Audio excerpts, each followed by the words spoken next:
Olá pessoal, bem-vindos a mais uma videoaula.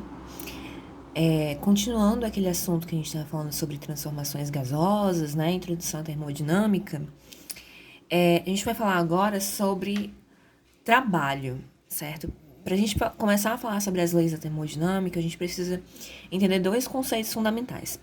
O primeiro é de trabalho na transformação gasosa e o segundo é de energia interna. Próxima aula a gente vai falar sobre energia interna.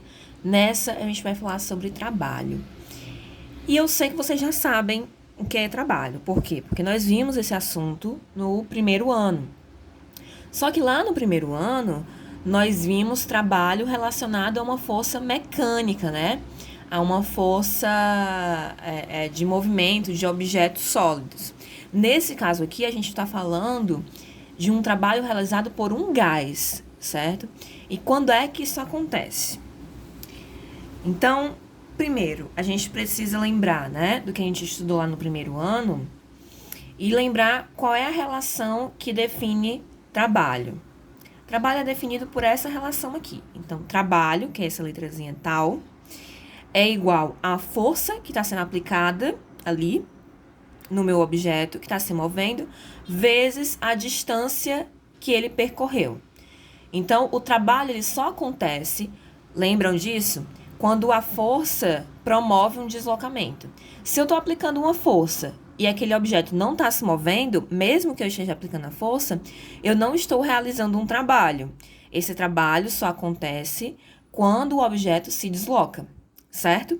Então, lembrando as unidades, trabalho é energia, né, dada em joules, força é Newton, né? E distância tem que estar em metros, nesse caso aqui, ok? Então, o meu trabalho vai ser a força vezes a distância. Essa é a fórmula básica de trabalho.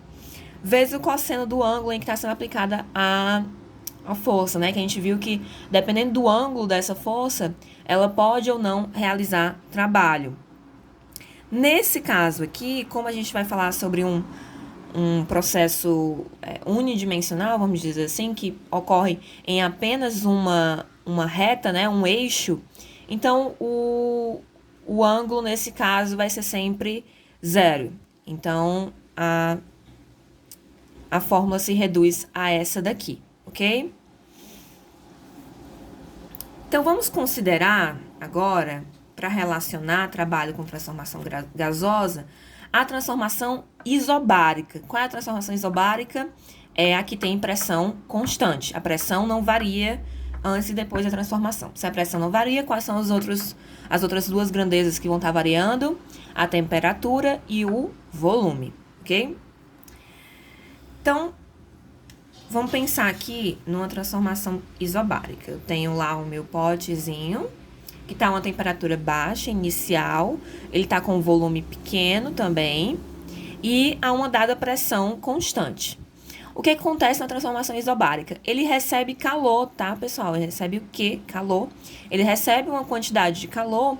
E o que acontece? Como ele está numa pressão constante, ele vai aumentar a temperatura dele. Ele vai esquentar, ok?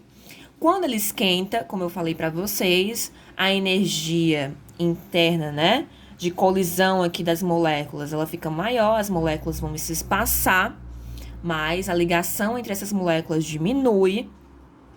E aí, ele, como está uma pressão constante, ele vai expandir, certo? Ele vai aumentar o volume que ele ocupa. Então, ele vai literalmente expandir mesmo.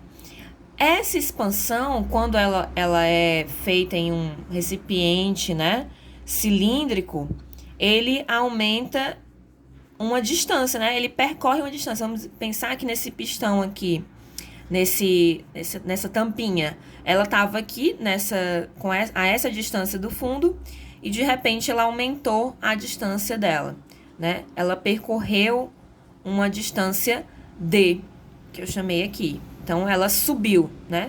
A tampa subiu, percorreu essa distância D. Então, pessoal, o que a gente sabe? A gente sabe que essa pressão que é constante, ou seja, ela é igual antes e depois da transformação, ela é o quê? Ela é sempre a força que está sendo aplicada aqui pelo gás, dividido pela área em que está sendo aplicada essa força. Então, pressão é igual a força dividido pela área. O que a gente vai considerar? A gente vai considerar... A gente pegou esse D aqui, que estava multiplicando, e a gente passou dividindo o trabalho, certo? Para isolar a força. Então, vai ficar força igual a trabalho dividido pela distância percorrida, certo? Então, força é isso aqui pela relação lá do trabalho.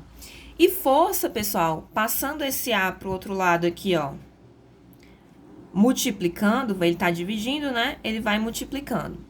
A força vai ser igual ao quê? Pressão vezes área, né? Então, eu tenho duas relações para a mesma força. É uma mesma força que está sendo aplicada aqui, é a força do gás aqui, né? Então, a força, nesse caso, como ele percorreu uma distância, vai ser igual ao trabalho vezes a distância que ele percorreu, né? No caso aqui, D. E a força também vai ser igual a pressão vezes a área. Então, o que eu vou fazer? Como F é igual a F, eu vou igualar as relações. Então, no caso, trabalho dividido por distância vai ser igual a pressão vezes área, não é isso? Eu quero isolar o meu T de trabalho, meu tal, né? Então, o que eu tenho que fazer? Pegar esse D que tá ali dividindo e passar para o outro lado multiplicando. Passei para o outro lado multiplicando, eu vou ter essa relação aqui, ó. Trabalho de uma transformação gasosa é igual a pressão vezes a área vezes a distância.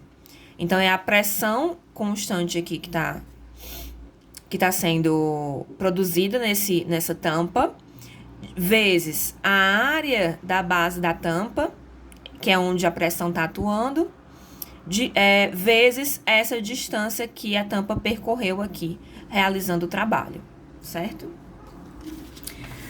Só que vamos lembrar o seguinte: o volume de um cilindro, ele é dado por quê? Pela área da base, né? Vezes a altura desse cilindro. Então, nesse caso, a variação do volume, né? Que é o volume que está variando, que é esse volumezinho aqui, ó.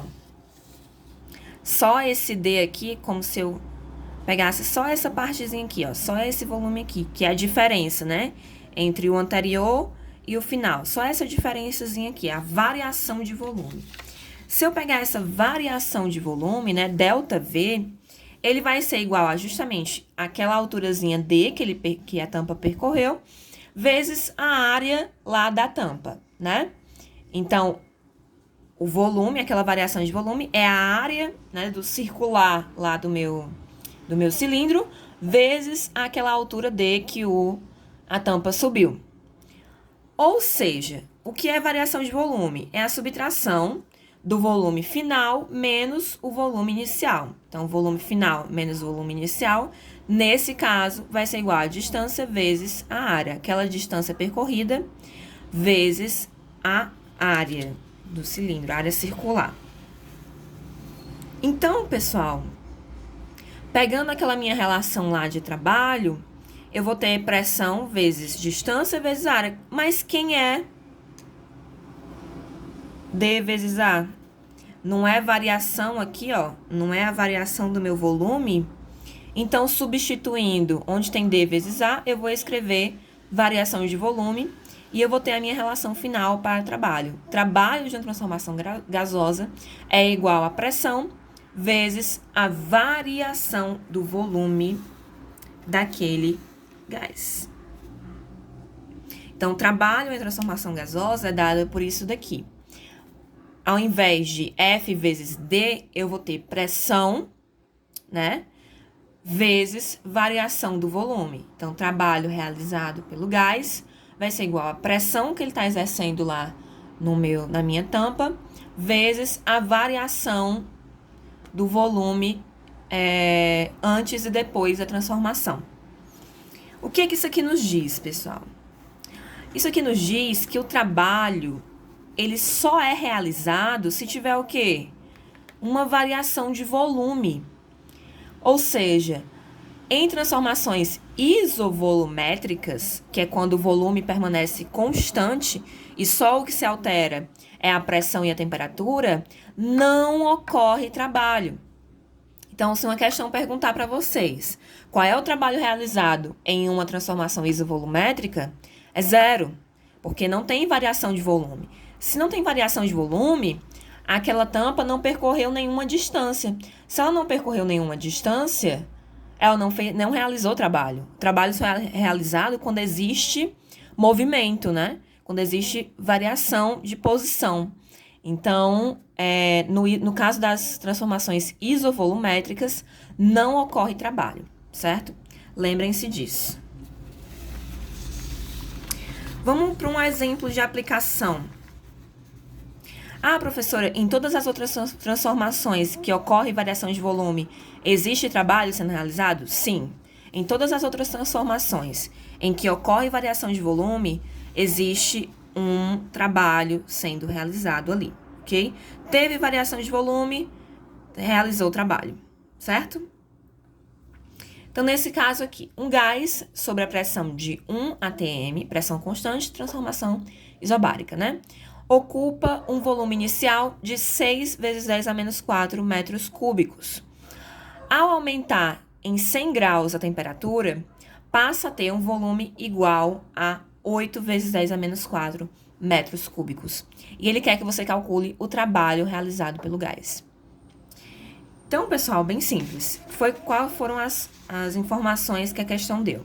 Ela falou que a pressão era de 1 atm, só que nesse caso, no caso do cálculo do trabalho, eu vou precisar usar a pressão em Newton por metro quadrado. Então, já guardem essa informação aqui. A cada 1 atm, eu tenho 1 vezes 10 elevado a 5 Newton por metro quadrado, certo? A cada 1 atm, eu tenho 1 vezes 10 elevado a 5 Newton por metro quadrado, ok? Quais são as outras duas informações que ele falou? O volume inicial, né? 6 vezes 10 a menos 4 metros cúbicos. Nesse caso, eu tenho que usar metros cúbicos, tá, gente? Para aplicar nessa fórmula. Então, se não tiver em metros cúbicos, transforma para metro cúbico. Transforma para metro cúbico primeiro, antes de aplicar na fórmula, ok? E aqui eu tenho a minha formulazinha do trabalho. Trabalho a pressão vezes variação do volume. Eu vou só substituir os meus valores. Então, trabalho é 1 atm, né? Que eu vou transformar daqui a pouco para Newton metro quadrado, vezes o volume final, menos o volume inicial. Então, vai ficar... Como é que eu faço essa subtração aqui, pessoal? Subtração, primeiro, as potências têm que estar elevadas ao mesmo expoente. Nesse caso, já estão, né? Aqui tá menos 4, aqui tá menos 4. Então, tá na mesma ordem de grandeza, eu posso subtrair. Eu só subtraio os números. 8 menos 6, 2, né? E aí, eu repito a potência. 10 elevado a menos 4. E 1 atm é 1 vezes 10 elevado a 5. Multiplicando esses dois valores, o que é que eu faço? Multiplico os números, né, pessoal? Multiplico os números. 1 vezes 2, 2, né? E aí, 10 elevado a 5 vezes 10 elevado a menos 4, eu faço o quê? Repete a base, soma os expoentes. 5 mais menos 4, mais com menos, fica menos, 5 menos 4, 1. Então, fica 2 vezes 10 elevado a 1. Esse 1 aqui tá positivo, eu posso andar com essa vírgula, uma casa para onde? Para a direita, né? Expoente positivo, ando com a vírgula para a direita. Quantas casas? Uma casa. Então, uma casa, a vírgula ficou aqui no final. Então, que número é esse? 20, né, pessoal? Final da vírgula, a vírgula tá no final do número aqui, então fica 20. 20 joules foi o trabalho realizado por esse gás. Então, espero que vocês tenham entendido como é que a gente calcula o trabalho, como é que ele acontece, que eles depende da variação de volume. Então, se não tiver variação de volume, não existe trabalho sendo realizado, ok? E que ele é dado por essa relaçãozinha aqui, bem simples. Então, entendido o que é trabalho, vamos passar na próxima aula para o próximo conteúdo. Façam as atividades propostas para fixar bem esse assunto, certo? Até a próxima.